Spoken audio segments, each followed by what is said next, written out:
Hello and welcome back to your East vs. Trails in the Sky character guide.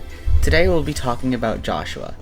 If you are interested in a close-range rushdown character that's has about intermediate difficulty to learn, that has outstanding mobility, excellent pressure, good damage, and good snowball potential, this may be your character.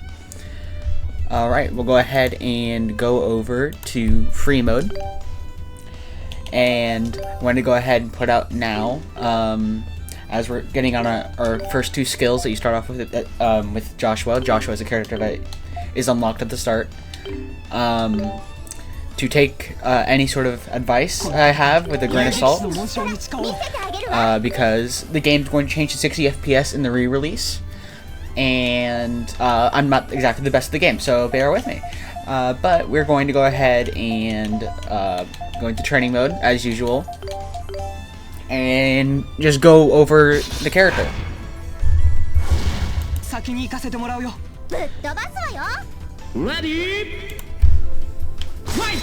Alright, so we're gonna go ahead and go over their normals first.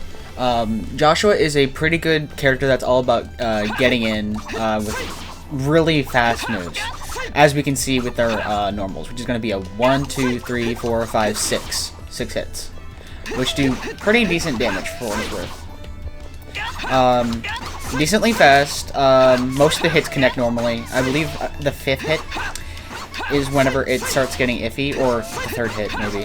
Actually, I can go ahead and check. It is the 5th hit. It looks like the 5th hit. It is the 5th hit. You can kind of tell if you've played fighting games when something looks like it's not true. It is the 5th hit. Next up is going to be the charge attack. It's pretty decent because of just how fast it is once you get it to come out, and it also combos into a fair bit of easy combos. You can just do a very easy charge attack into flicker, which is not too much damage, but it's very cheap. This is tied with Chester's charge attack, which we'll talk about in a later video, for the fastest charge attack in the game. Which having a fast charge attack means it's easy to catch opponents off guard and be able to use it better. And by using a charge attack better, you get way better SP economy. So it's pretty good. It's also a good combo ender for him. Let's go ahead and talk about the air normal link. It's pretty standard, but honestly it's pretty fast. It's gonna be a 1, 2, 3, 4. It's kind of hard to hit with without good spacing, but it's pretty decent. It's not crazy or anything, but it does work. The last hit being the hardest to hit of all of them. In fact, the whole thing is kind of hard to hit compared to most aerials, but yeah. It compared to other aerials, it's pretty alright. Next up is going to be the falling attack. This one's unlike most falling attacks, it'll only happen once he hits the ground. Usually other characters are like, as he has his projectiles touching the ground, it's specifically once he touches the ground that the attack comes out. So it's like basically a little bit later than you'd imagine. So something like that. It's pretty alright. It's nothing special. Next up is going to be his skills. This is a pretty decent move in Soul Blur, which is just kind of a range attack. Does a fair bit of damage if you're able to hit each of the 3 projectiles, which is easier to do up close than it is far away. But it doesn't really stray too far away to where it'd be difficult to hit multiple. So something like that. It's not a crazy move, because usually these types of projectiles are really good for getting in, but Joshua's whole moveset is catered towards getting in, so it's kind of mediocre. for compared to his other moves, but it's still okay. It's not bad. I wouldn't say you're throwing if you use Soul Blur. It is a decent damage, but there is no combo potential after it unless you have like a fair bit of SP. However, for low SP skills, the most spammable skill that he has is going to be Flicker, because it lets him get in. It doesn't cause a hard knockdown sometimes, but it causes like a soft one. Like, I'm pretty sure it's techable. It is a chance. It's very good because it can get him in, it can get him out. It doesn't carry the opponent with him. It does it like a teensy bit, not like much where it's like gonna put you in a bad spot if they don't get tripped or something. It's pretty good damage for 8 SP. It has very short cooldown as well. If you notice on the right side, if I use it, the X lasts for so little time. They can really just like kind of spam it. And in the air, Flicker's damage is doubled, doing anywhere from like comparison of like 200 to about 450. It's a bit harder to hit in the air because it's a very thin projectile. It's wide, but like doesn't go up and down that much, so it can be hard to hit. But there is some combos that make it work out. Next up is going to be our other skills, so we're going to go ahead and put those on right now. We're going to take a look at Evil Eye, Energy Drain, Sever, and Black Fang. Pretty decent skills. I'd say Joshua's skills are overall pretty decent, but I feel like he's a character where certain skills are definitely better than others. But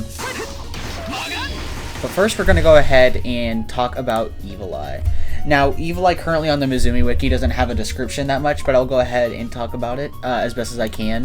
It is a pretty decent move that's like kind of like the end combo ender. It can be used in the air. It hits multiple times, so it is kind of decent for status. It lasts for a while, so if you're running a burst build, I think it might be possible. Yeah, to do something off of it. It's not the best move to use burst with, but it works. Especially when he's already a fast character. But yes, it's pretty decent. It can be used from pretty high up in the air. It's a pretty alright move. I wouldn't say it's crazy, but it's good. Next up is going to be Energy Drain. It's a pretty niche skill. It's not a bad skill. On the first 4 frames, he has hard armor, and for the rest of it, he has soft armor. Joshua will probably end up using it as after an extra skill to combo into his charge attack, because you can charge during it. But it is like this. It will heal about like 20-ish% of the damage dealt with this attack. It's a pretty weak attack. It's really good after putting the opponent into a hard knockdown, though, because it can be like basically a confirm into getting like 100-ish HP back. So if you did like something like, if I actually dashed after doing the burst cancel, I'm not something like that. If I was a little bit faster, could be true. Well, I think it might just be... no, it's not possibly true like that, but... yeah, no. But, you can kind of see the potential of that. I can actually try showing off the extra skill, how it works with the extra skill once we get to that, but for now, we're going to go ahead and go on to Sever. This is a pretty good combo extender. It's really good for right in the middle of a combo. The entire thing has hard armor. So that makes it a really good reversal. Following up on it is gonna be difficult, but not impossible. But it's pretty good. It can cause defense down, which, as mentioned before, lowers defense by 10% for a while. It's sort of like this. It just hits 3 times. You don't have to like do any sort of movement in it. It kind of just does it for you. If you do want to try to do movement in it, it will move, and it might make you miss. It will do as much auto-tracking, not auto-tracking, but it has very set movement normally, which will work if they don't move. But it is good for actively moving if you think that they're gonna try to dodge it. So, you can do that. So like if I like tech world out, I can like aim downwards if I think they're gonna roll down, so I can try to hit them.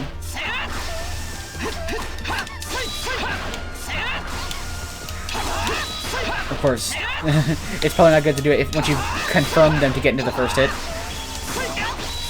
So yeah, don't do it if you can assure for sure that you've got them in your hits. But for like trying to chase them down if you think they're gonna run away, like after like blocking, I'd recommend that. And finally, we're gonna get to Black Fang, and this is a Rekka. If you do not know what a Rekka is, basically, after pressing your the skill that is a Rekka, you basically have to keep pressing a button relegated to it to keep the attack going. And the point of that is to basically be a little bit more deviant with your frame data.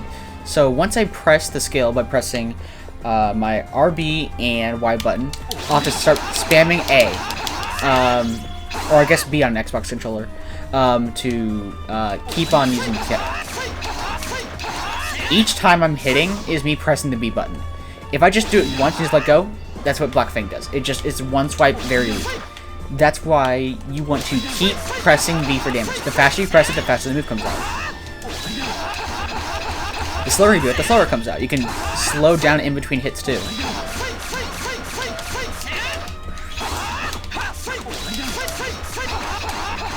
You can see my speed was pretty deviant in between hits there.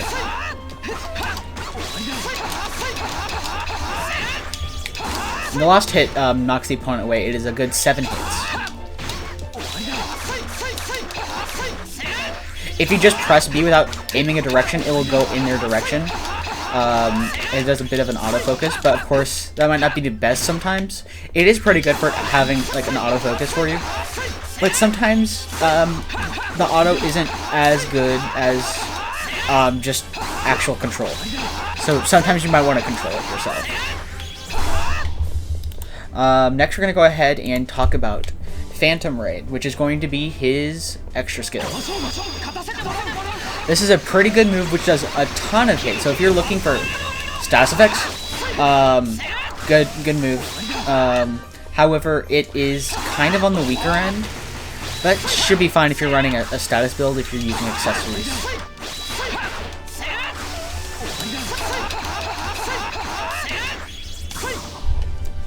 Yeah, we can go ahead and show off this right here. You can do something like that with the extra skill, because it's actually really good combo potential. If you're able to catch someone with the extra skill, you can lead into a combo with some of your skills. And we can go ahead and try the energy drain, that method that was mentioned before.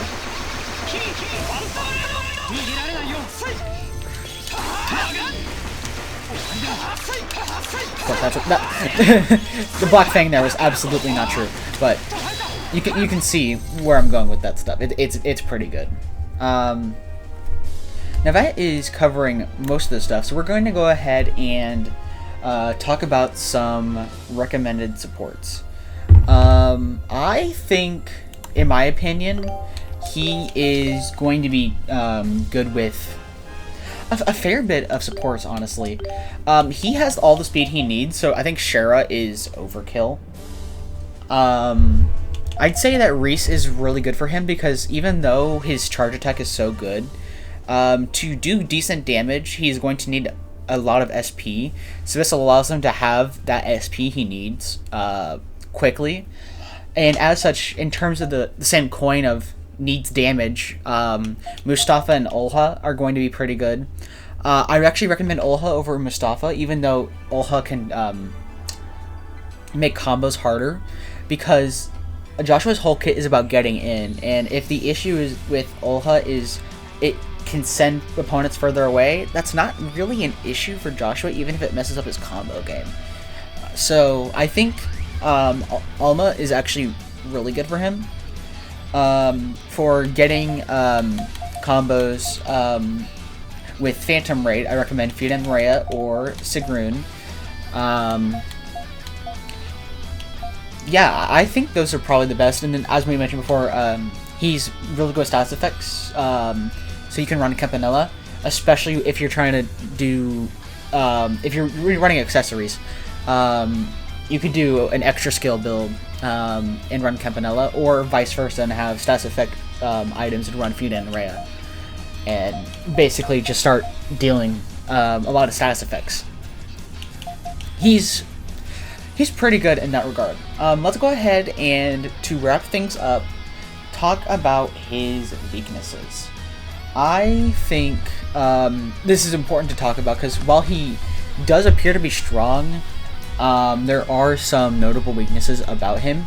And as mentioned before, as a strength, he has short range. He doesn't really have the best range. Even though he is all about getting in, his actual attacks are decently small for like his normals. His swords aren't really the longest, so there's that. He has low bulk. His defenses are pretty poor. It's not the worst. It's definitely not the worst. Once we get to like the zoners, you'll see that this is not great, but his defensive stats are below average, which means if he makes mistakes, he's going to get punished pretty hard. And then finally, as mentioned before with Reese, he is an SP resource hog. He requires more SP than most characters to deal decent damage, and his charge attack only gives 25 SP on contact, which is right in the middle. I mean, it's pretty decent, but it could be better. So that's why Reese is up there as a decent option. So yeah, I think that covers everything that I need to cover for the Joshua video. If that is something that is going to make you interested in playing Joshua this video, then that is the goal of the video, and I'm glad that I helped. And if you're just someone that wanted to watch and you realize, I'm not actually interested in playing Joshua, well, I'm glad that you watched the video, and I hope that you come by next time for whenever we talk about some more characters. See ya!